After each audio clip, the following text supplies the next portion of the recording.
संभाजीनगर शहरामध्ये कोरोनाचा प्रसार मागच्या 7 दिवसापासून केसेस वाढत आहेत। ॲव्हरेज 120-130च्या केसेस आहेत।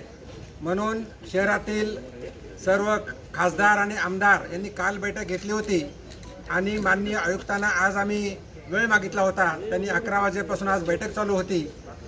या बैठकीमध्ये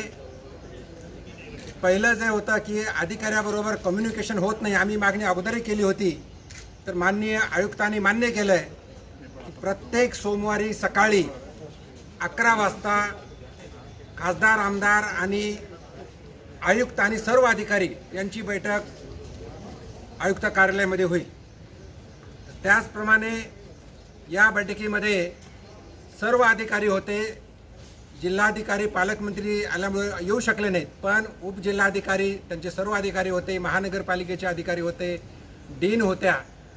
आणि यामध्ये अगदी स्वॅब टेस्टिंगपासून स्वॅब टेस्टिंगच्या अडचणी काय, स्वॅब टेस्टिंग किती केल्या पाहिजेत, स्वॅब टेस्टिंगला गेल्यानंतर त्या ठिकाणी लोकांना अडकून बसावं लागतं, तिथं चहा पाण्याची व्यवस्था नसते, तिथून आम्हाला फोन येतात नागरिकांचे, तर स्वॅब टेस्टिंगची सेंटर्स वाढवावेत, त्याचप्रमाणे त्या ठिकाणी लोकांची व्यवस्था व्हावी अशी आम्ही मागणी केली। ती आयुक्तांनी आणि मान्य केली आणि तशा खाली सूचना दिलेल्या आहेत। यामध्ये क्वारंटाईनसुद्धा क्वारंटाईनच्या ठिकाणी क्वारंटाईनच्या सोयी इन्फ्रास्ट्रक्चर वाढवलं पाहिजे, क्वारंटाईन चांगलं झालं पाहिजे हे सुद्धा मान्य केलं आहे आणि त्या ठिकाणी सुद्धा ज्यांना ज्यांना क्वारंटाईन केले त्यांची व्यवस्था होणार आहे। याशिवाय घाटीमध्ये ज्या विविध अडचणी होत्या, काही लोकांना मेडिसिन लिहून दिलं जात होतं, ते लिहून न देता शासनाने पुरवठा करावा। ऑक्सिजन असेल, व्हेंटिलेटर असेल, व्हेंटिलेटरची कमतरता नाही आहे। शासनाकडून कालपर्यंत 20 व्हेंटिलेटर्स आलेत, आणखी 22 व्हेंटिलेटर येणार आहेत। अशा विविध प्रकारच्या सुविधा घाटीमध्ये सुद्धा द्याव्यात अशी आमची मागणी होती, ते सुद्धा त्यांनी मान्य केलेलं आहे आणि तसं ते करणार आहेत। याहीपेक्षा महानगरपालिकेच्या माध्यमातून जे क्वारंटाईन झोन आहेत किंवा कंटेनमेंट झोन आहेत, तिथं माननीय पोलीस आयुक्तसुद्धा होते। सध्या शहरामध्ये 14 मोठे कंटेनमेंट झोन आहेत आणि छोटे असे बरेच काही आहेत, पण त्या ठिकाणी कंटेनमेंट झोन सुद्धा वाढवून चांगले स्ट्रिक्ट करावेत। आणि आता शहरामध्ये एका बाजूला उजव्या बाजूला एकदा आणि दुसऱ्या बाजूला एकदा असं जे लॉकडाऊन सुरू होतं आहे, तर ते लॉकडाऊन सुरू केल्यामुळं गर्दी नागरिकाची तेवढीच होती आहे। म्हणून आता लॉकडाऊन दोन्ही बाजूला म्हणजे सर्वच दुकानं उघडावेत आणि प्रत्येक नागरिकांनी जे जे नियम असतील ते नियम पाळावेत असं आम्ही लोकप्रतिनिधी म्हणून त्यांना आव्हान केलेलं आहे। म्हणजे मास्क वापरणं असेल, सोशल डिस्टन्स पाळणं असेल किंवा फक्त जर काही काम असेल तरच घराच्या बाहेर जावं, एवढं सुद्धा नागरिकांना आम्ही आव्हान करतो। अशा विविध मागणी झाली, विविध मागण्यावरती चर्चा झाली आणि ते त्यांनी मान्य केलं आणि ते होईल असं मला सांगायचं। कि कल जब हमने मीटिंग लिए थे सभी राजनीतिक पार्टियों के जितने भी आमदार खासदार हैं, उसका मकसद ये नहीं था कि हम किसी को यहाँ से निकालने की मांग कर रहे थे। हम ये मानते हैं और शहर का हर नागरिक ये मानता था कि कहीं ना कहीं कुछ कोऑर्डिनेशन की कमी थी, कहीं ना कहीं कुछ गलत हो रहा था। अभी तक ये हो रहा था कि हमें सिर्फ आंकड़ा दिखाया जा रहा था और वो भी आप लोगों के ज़रिए पता चल रहा था कि आज 150 हो गए हैं, 125 हो गए हैं, लेकिन ये क्यों बढ़ रहे हैं केसेस, इसकी क्या वजह है, हम लोग क्या प्रशासन की तरफ से, हेल्थ अथॉरिटीज़ की तरफ से क्या किया जा रहा है, इसकी जानकारी कहीं पर भी नहीं थी। और ये सभी की एक तरह से ये मानना था कि अगर सबको कॉन्फिडेंस में लेकर तो लोक प्रतिनिधि अपने स्तर के ऊपर भी अपने लेवल के ऊपर कोशिश कर सकते हैं कि अगर हमें ये बताया गया कि ये करना है करके, जैसा अभी डॉक्टर साहब ने बताया है कि एक तरफ का जो ऑड एंड इवेंट डेज की जो बात हो रही थी, अब ये बात आपको मानकर चलना पड़ेगा। अब ये कम्युनिटी स्प्रेड हो गया है। पहले जो था एक कुछ इलाकों के अंदर था, हम उसको कहीं आइसोलेट कर रहे थे, पूरा सील कर दे रहे थे। अब ये शहर के हर कोने कोने से एक एक दो केसेस आ रहे हैं, यानी कि इसका मतलब ये है कि अब ये हर जगह पे फैल चुका है। सवाल ये है कि जब हम ऑड और इवन की अगर बात कर रहे हैं तो जितना क्राउड निकलने का है वो उतना ही क्राउड निकल रहा है। अब 3 महीने तक जो लोग जिनके धंधे नहीं चल रहे थे, जिनको खाने पीने की समस्या हो रही थी, उनको देखते हुए अगर हम ये फैसला अगर करते हैं, ये सुझाव दिया गया है, इसके ऊपर फैसला नहीं लिया गया है, सारे अधिकारी इसके ऊपर बैठेंगे, चर्चा करेंगे, कि अगर ऑड इवन को अगर हम पूरे एक साथ खोल देते हैं, 5 बजे तक का स्ट्रिक्ट करते हैं, 5 बजे तक के बाद है तो फिर लोगों को लाने नहीं दिया जाता है। लोगों का अभी भी एक अहम बात यह है कि लोग क्वारंटाइन में जाने से डर रहे हैं कि क्वारंटाइन सेंटर में गए तो मुझे वहाँ पर किन लोगों के साथ रहना पड़ेगा, वो पॉजिटिव हो गया है। एक सुझाव जो हम लोगों ने वहाँ पर दिया है मीटिंग के अंदर कि अगर विदेशों से कोई आ रहा है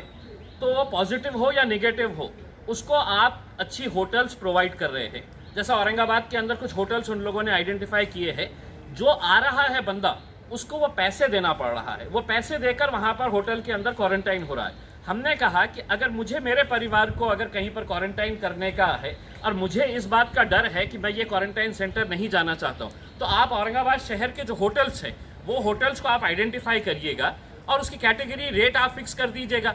अगर मुझे चाहिए तो मैं उस होटल के अंदर जाके हम रह सकते हैं, जिसको पेमेंट देकर रहने का है। तो लोगों का जो डर है कि मुझे क्वारंटाइन सेंटर जाने पे कुछ प्रॉब्लम हो जाएगा, अगर 2 स्टार 3 स्टार 4 स्टार होटल अगर आप ले लेते हैं, उसका रेट फिक्स कर लेते हैं, तो उसके अंदर लोगों को क्वारंटाइन जाने का डर नहीं रहेगा। दूसरा ये है कि प्राइवेट हॉस्पिटल्स की जो मनमानी जो चल रही थी, प्राइवेट हॉस्पिटल्स जो अपने तरीके से आप देखेंगे कि हमारे पास सबूत है,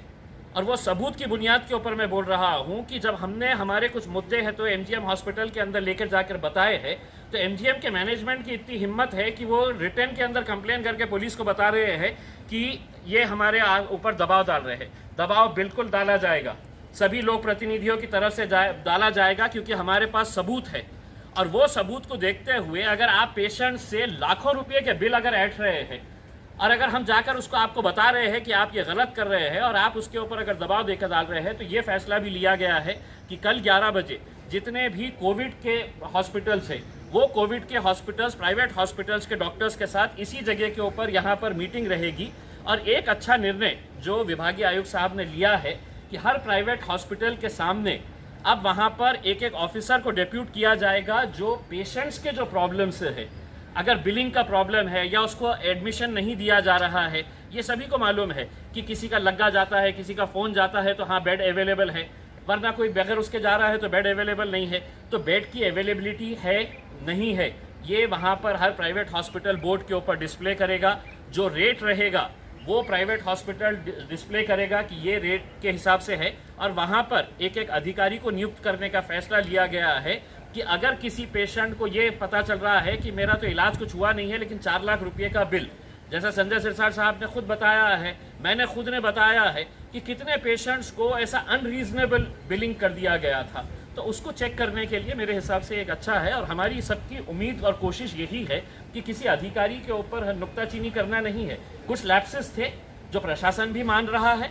और ये भी मान रहा है कि अगर ये पहले अगर हो जाता था तो मेरे हिसाब से कुछ ना कुछ और बेहतर हो सकता था, लेकिन देर आए दुरुस्त आए। अभी भी जो हुआ है हम समझते हैं कि हम सब मिलेंगे अगर, तो मेरे हिसाब से देखिए हर जगह की अगर ये है कि नासिक ने अगर कुछ किया है, आप नासिक का उदाहरण दे रहे हैं, लेकिन एक बात ये भी है कि मालेगांव के अंदर कल जब हमने एसपी से वहाँ पे बात की तो मालेगांव के अंदर सिर्फ 83 केसेस अभी है, सिर्फ 83 केसेस है, जो महाराष्ट्र के अंदर सबसे बड़ा हॉटस्पॉट था। तो वहाँ पर ऐसा क्या हुआ है कि जो वहाँ पर इतने अच्छे तरीके से कंटेन कर लिए है, हमारे में क्या गलती हुई है, वो सब हम डिस्कस कर रहे हैं। इसका मतलब ये नहीं है कि मतलब हम लोगों ने बात कर ली है तो अब सब समस्या हल हो गई। आंकड़ा नियंत्रित करण्यासाठी काय ठरवलं हुआ है उसमें एक ये है कि अगर आप किसी को स्वैब टेस्ट करने के लिए लेके जा रहे हैं, 7-7 8-8 घंटे उनको रुकना पड़ रहा है, तो ये जब शिकायतें आई है तो लोगों का जो डर है वो डर खत्म होना चाहिए कि मैं स्वैब सेंटर के ऊपर जा रहा हूँ, तो उसको सिस्टम को और किस तरह से बेहतर बना सकते हैं, क्वारंटाइन सेंटर्स को और किस तरह से बेहतर बना सकते हैं कि लोगों के अंदर ये भय ना रहे कि अब मेरे घर में पॉजिटिव हो गया है तो मुझे किसी क्वारंटाइन सेंटर के अंदर भेज दिया जाएगा। हम खुद अब इसके बाद तो क्वारंटाइन सेंटर्स में विजिट करेंगे, कुछ हॉटस्पॉट्स एरिया के अंदर जाएंगे, तो एक लोगों के अंदर आत्मविश्वास बढ़ेगा और एक कोऑर्डिनेशन अगर रहेगा तो मेरे हिसाब से हमारी सबकी, आपकी भी बहुत बड़ी जिम्मेदारी है कि आप लोग इसको पॉजिटिव तरीके से अगर लेंगे तो लोगों का डर दूर होगा, और डर अगर दूर होगा तो यकीनन हम कोरोना के ऊपर हम मात दे सकेंगे। पालक मंत्री साहब के साथ चर्चा होंगी, हमने सीएम साहब के साथ एक वीसी करने का ये किया है, और अगर हमारे को ये एश्योरेंस अगर मिल जाता है सबके तरफ से कि नहीं हम सिस्टम्स को और जिस तरह से बेहतर बनाना है वो बेहतर बना सकते हैं, तो इसका मतलब ये नहीं है कि कोई बड़ा ऑफिसर आएगा तो कोई बड़ा ये अलग से कुछ काम कर लेगा। कुछ जो लैप्सेस थे वो लैप्सेस के बारे में डिस्कशन हुआ है और उस लैप्सेस के हिसाब से अभी जितना डिस्कशन हुआ है तकरीबन 3-3.5 घंटे बैठ के अगर जो चर्चा हुई है तो यकीनन उसके अंदर हम समझते हैं कि कुछ ना कुछ पॉजिटिव रिजल्ट जरूर आएगा।